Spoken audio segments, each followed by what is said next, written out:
Hello Patrick, it's nice to have you here in India. You have played for Borussia Dortmund and many other clubs over a very long career, and you've even played for the German national team.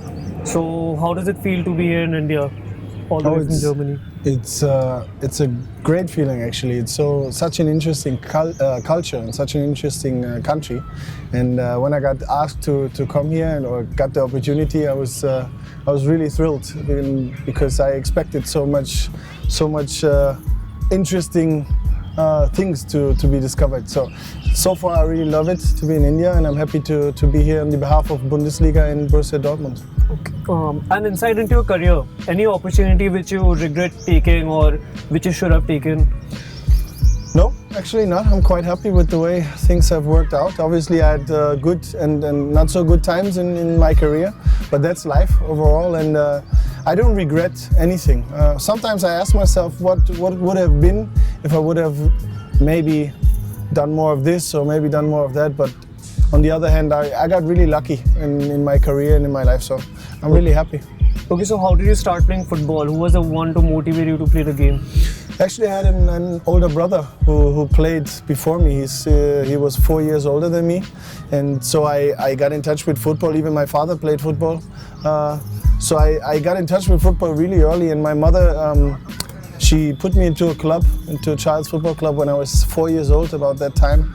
So, and from then on, I kept playing.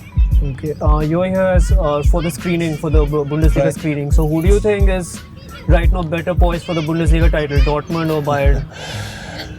I don't know who's better poised, but at the moment, obviously Dortmund with 2 points ahead is in a very good position, because if they do their work, then nobody can do something against it, and they can reach the title. On the other hand, it's a very tough game now, the Klassiker against, so in Bayern, especially in Bayern, it's always hard to win there. So it would be nice if Borussia Dortmund can win this game and be 5 points ahead, which would really be a comfortable situation for 6 more games to come after that. Okay, you were a wing back during your career, right back. So how do you think the wing back position has changed over the years since you quit football? So when I started playing that position, it was more of a defensive role. So everything after the midfield line was not in your expertise anymore. There were offensive midfielders for that. So over the years it changed, that it was expected of you to run the full court, to be defensively organized and offensively involved. So it was more intense, it was more physical, a lot more running involved, but I loved it. I started as a striker in my professional career, as an offensively put position, and then when I changed to right back, so some of that was missing. So when it changed again and more offensive play was involved, I really liked that. Okay, and so you were in Dortmund when you guys were finally starting to kick Bayern from the perch, right? When Klopp had come. So how was the environment in Dortmund? So when you guys were finally realizing that we can go to the top, we can challenge for the title. I mean, it was kind of surprising to everybody, since only 4 years before that. Yeah, 4 or 5 years before that, the club was almost bankrupt, and so a lot had to change, and nobody expected for it to work out that fast. So when Klopp and myself, we came to the club in 2008, still the club was a little shaken from all the years before, but instantly in the first season there was a new energy. It was because of the team, but because of Jurgen Klopp also, and the bonding between the fans and the club really started to reignite and really light up again. And they were carrying us, and we were trying to do our best to carry them throughout the season. And in the end, it was just a nice thing to witness, this kind of change of energy, this growing back closer together and trying to achieve something. And it was our 3rd year when we reached the first championship in a while, and kicked Bayern off the top of the table, and that was just amazing because it came so surprisingly to everybody in Dortmund. And when you saw the parade afterwards and the excitement and that many people that were in Dortmund for the celebrations, that was just outstanding. not many people back in India know that you were also a basketball player. So how did you decide to make football your primary career and not basketball? It's a quite simple answer.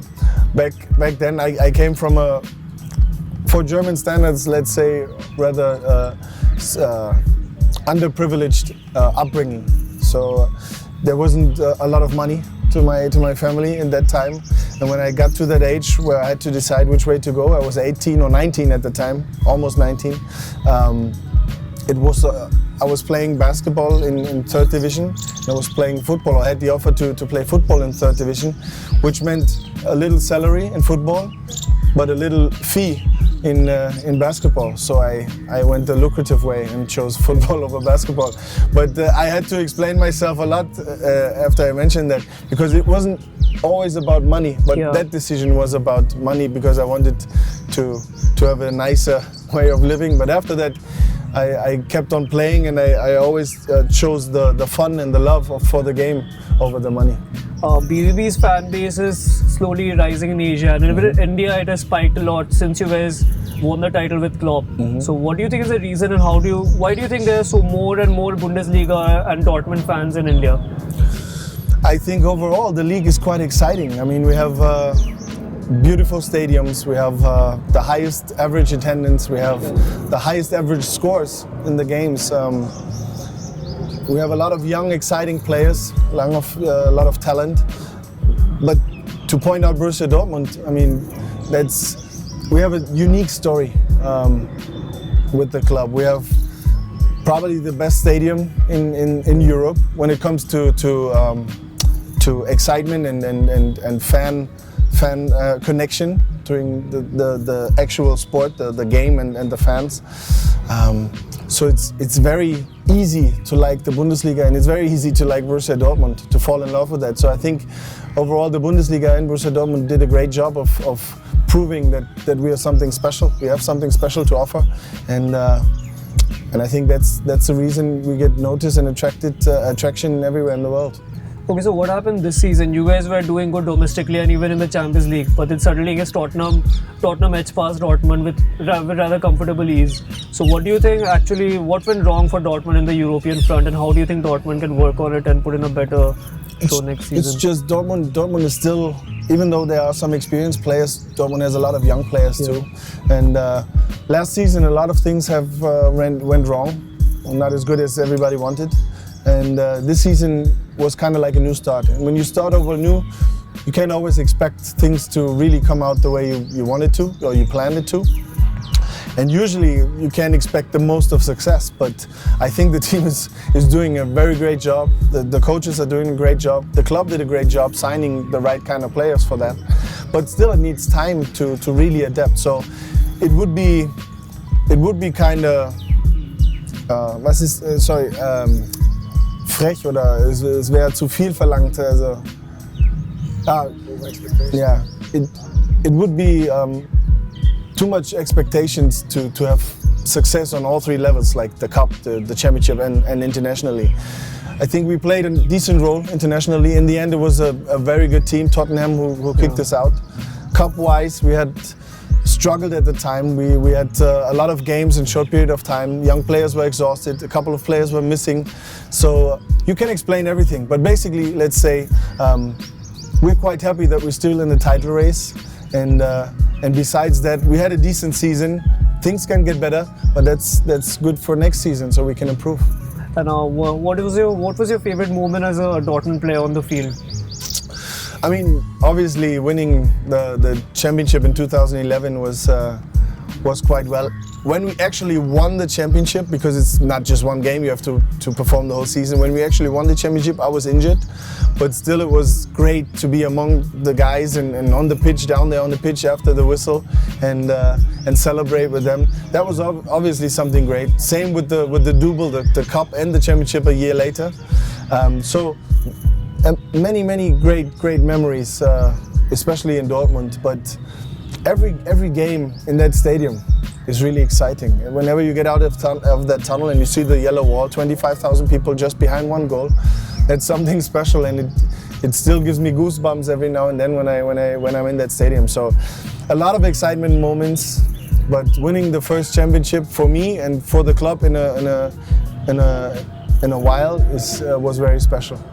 And so how was Jurgen Klopp as a manager back in Dortmund when you were there? And how was he as a person also to the players? He was overall just a good coach. He understood that it's not just about teaching players how to play or what to do. It's about forming a team. It's about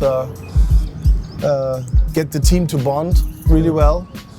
And on the other hand, he really could improve many players. He made players better than they were before. So it was always easy to talk to him. You could always talk in a private moment, in a private matter, but you can also ask for any advice on the pitch. So that was really an awesome time to be taught again. Even though I was 28 when I met him and trained under him, I was still had things to learn. Even though I was national player before that and played a good career before that, still I had things to learn. And Jurgen Klopp was kind of the right coach for me because he was he was good with communication. So he liked to talk a lot, which was funny most of the times, but interesting every time. So that made him a great coach. He could really give you something. So do you think he can win the title this time in Liverpool? He does a great job so far. I mean, Man City is, I think, if they win the game they are behind, they are a point ahead, but they have to challenge some tough opponents too. So Jurgen's team has to do his job or their job to be ready whenever Man City drops some points, and then it's possible. But the advantage at the moment still is with the opponent. But they won yesterday again, so I was happy to find out that they beat Southampton. So I think he can achieve it, yes, but it's not in his hands anymore. So who do you think is the best German football player right now? The best German football player at the moment? Oh, there are a couple actually. I mean, obviously Marco Reus is amongst them. He had a tough season last season. He had a couple of tough seasons actually, but this season he actually played very, very well. We were missing him because he became a father just recently, so we were missing him one game. But that showed again how important he could be he is for the team. He's the captain, he's the leader, and he's one of our top scorers. So he's among the best. But Max Kruse in Bremen also has a great season. He's a spectacular player. I played with him in Bremen before, so I know him quite some time, and it's exciting to see how these boys developed and are on the top of their level at the moment. Who would be in your fantasy or world five-a-side team? Five-a-side? Yeah. So one five team I have to mention? Yeah, 5 players, including a goalkeeper. Including a goalkeeper, worldwide, internationally. Worldwide. So goalkeeper would be probably the one from Liverpool. What's his name? Alisson. I would take him, or Ter Stegen. No, I would go with Ter Stegen. Yes. Yeah, I would go with Ter Stegen. Obviously, when we play five-a-side, I would love to have Messi on my team. Who else? Guerrero and Jadon Sancho. Yeah. Because I've not seen many players do the things they do in a small area, in a narrow and tight space. So those two I would love to have. So with me, that would be 4. 5. 4 or 5, yeah, but one is missing. So let's say, who else? Eden Hazard. Okay. So I think that would be a proper team to play five-a-side. Okay, so right now there's a few people keep on debating that Messi is the best, Ronaldo is the best. So what's your take on it? Who do you think is the better player? No doubt, Ronaldo is one of the greatest strikers we had in this sport, and he will continue to be. He proven he goes to a different league and he still performs on the highest level.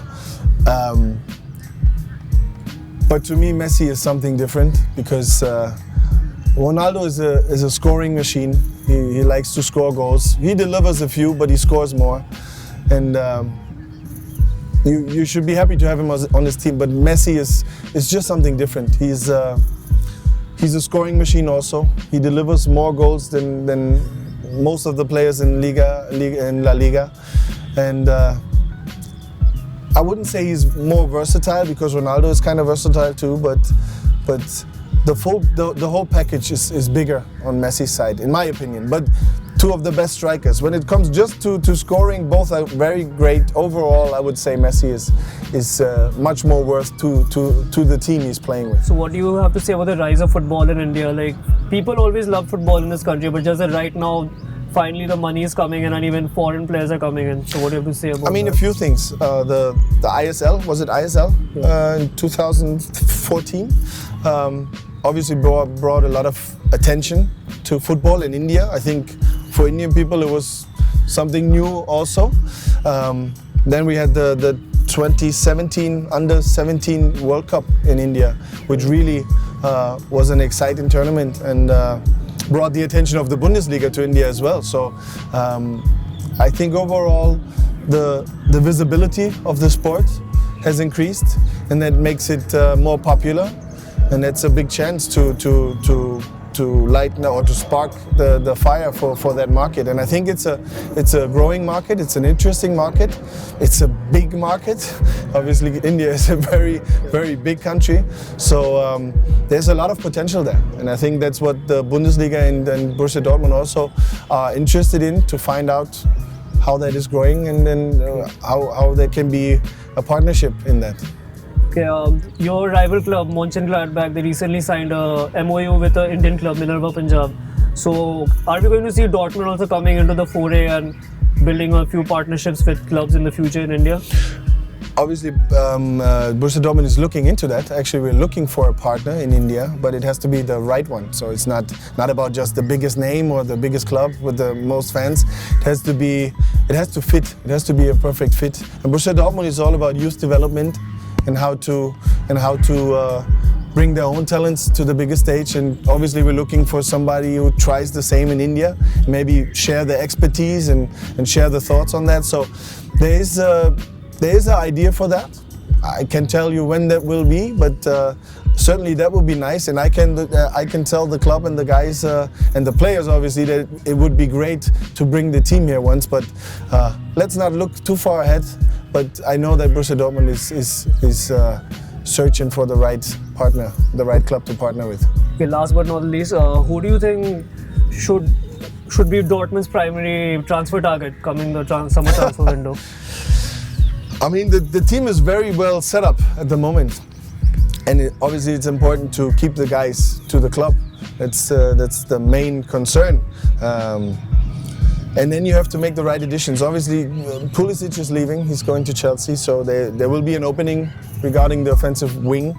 I would love to bring so many people to the club, but it's not in my might, not in my hands. Actually, I'm not sure, but we have to look. I know that they look for certain positions, but overall the team is very stable this season, very good and well set up. We have a little bit of injury issues at the moment, but it's been a long season, a tough season. So I think they can look into that kind of relaxed, because they know we have a good team. We could use a few additions to make it even better, but there's no necessary transfer that they have to do at the moment, and that's always a good thing. Okay, thank you. You're welcome.